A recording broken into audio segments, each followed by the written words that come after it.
Hey, we're Mug World Entertainment, and this whole Sydney Sweeney, Christy and Ruby Rose saga has taken an interesting turn because it's backfired spectacularly for Ruby Rose.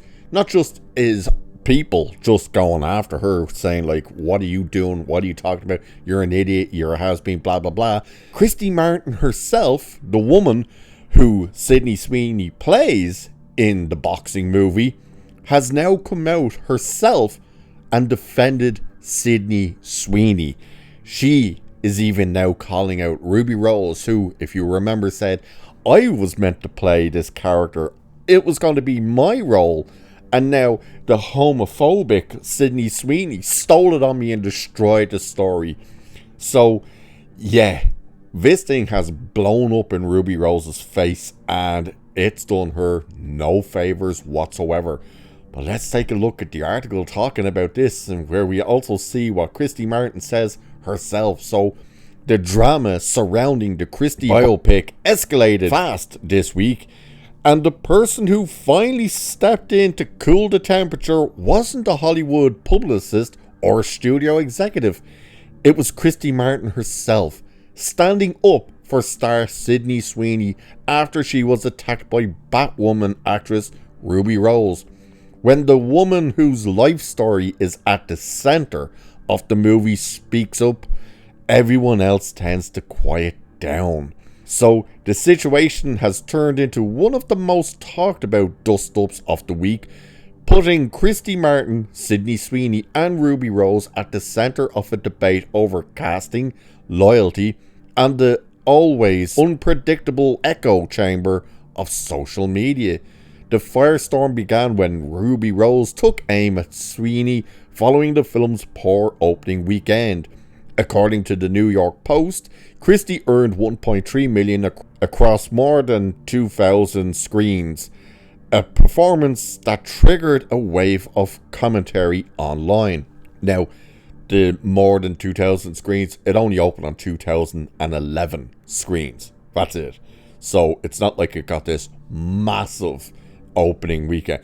I'll put it this way: Chris Stuckman's what's it called? Cherry Oaks, isn't that it?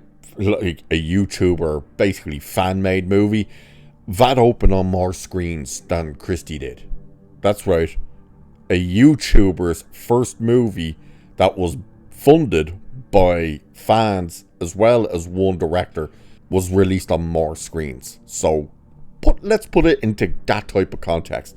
So Rose, claiming she had once been in the running to play a character named Cherry, posted a sharply worded message on Trades. And we know what the message said, where she called her a cretin and she ruined the film and blah blah blah.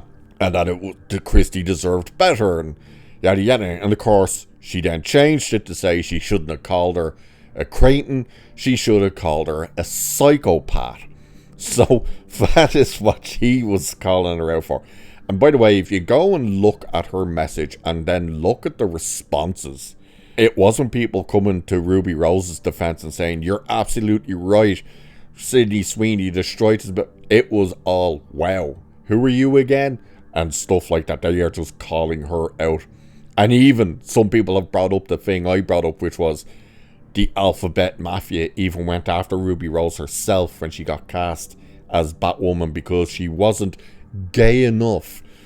So Christy Martin chose a right hook online. So while the box office performance of Christy led to plenty of headlines, Christy Martin's response to the criticism aimed at Sydney Sweeney became the defining moment of the controversy. Her message wasn't vague, coded, or wrapped in PR language. It was the voice of someone who's taken hits in every sense of the word and still gets back up swinging. Here is what she actually wrote in response to Ruby Rose. So she tweeted, I've always been a fighter. My life reflected that in every way, and now I fight for others. The past few days, I have seen some people attack my friend, Sydney Sweeney. Sid not only worked her ass off for this film, she worked her ass off for me. for my story, for so many others suffering in silence. So I want to be clear about who Sid is. She is my friend and ally. Now that is going to irk Ruby Rose something terrible, seeing as she has been trying to label Sydney Sweeney as nothing more than a homophobic hater, that she hates the people she's meant to be representing in this movie. As Ruby Rose said, she's trying to pretend to be us. And now you have the gay fighter herself, and that's important because that's one of the things that Ruby Rose is trying to say here and twist it all to being the fact that Sydney Sweeney is playing a gay woman. It's the fact that that very gay woman has come out to say, not just is Sydney Sweeney her friend, she's her ally. So that really just destroys everything that the whole Ruby Rose crap is trying to turn around here. So this continues saying, the final line did more damage than any counter post or PR rebuttal ever could when the subject of the biopic defends the actress portraying her. The conversation changes immediately. Sydney chose a far different tone after the movie's opening came and went. She addressed fans on Instagram with a quiet message of gratitude. And if you didn't see that's when she was saying like she was so deeply proud of the movie, what they did, that it's art and the impact of making art and stuff like that, that it really wasn't about the box office numbers and stuff like that. And that is one of the things with movies like this. Yes, obviously the studios and people behind it want it to be a hit. They want it to make all the money it possibly can. But at the same time, you're looking at a lot of people who are involved in these stories just wanting to get that story out there. So this thing might flop on the big screen, but then once it goes onto streaming, whether it's Netflix or wherever it'll end up, you'll probably see this massive increase in views.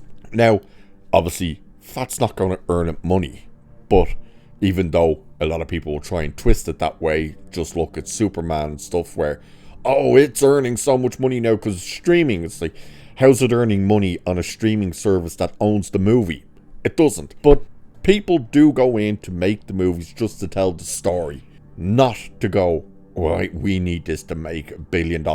So the fact now that this has absolutely blown up in Ruby Rose's face in such a spectacular fashion, I think she was expecting everyone to be on her side, that she was expecting the Alphabet Mafia to stand by her and say, you're absolutely right, let's call out Sydney Sweeney.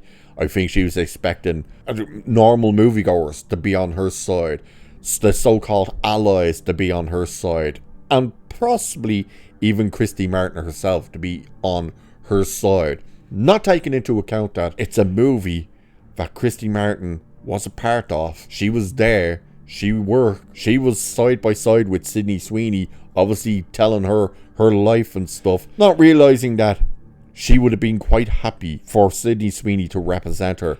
And now it's all collapsed on Ruby Rose. And the best part about it, all Ruby Rose has done is hurt herself. She hasn't hurt Sydney Sweeney in any way. She hasn't magically destroyed this movie more or anything like that. In fact, I wouldn't be surprised if it managed to do the opposite and actually give this movie a bit of a boost. Probably won't, but wouldn't put it past people. But the overall response from Christy Martin herself has just absolutely KO'd Ruby Rose and her insanity. And the fact that Ruby Rose even backtracked her whole, she's a cretin to say, I should have said psychopath. Yeah, you've just made yourself out to be an absolute clown who truly couldn't act, couldn't read the room, and has just destroyed her own reputation. So what do you guys think about this update? And are you surprised that people have turned against Ruby Rose this way? Were you expecting to see more people be on her side? Do let me know, because it is a fascinating twist to this whole thing. So with that, I shall leave it there for this one. So do like, share, subscribe, and all that good stuff. Cheers, and I'll catch you in the next one.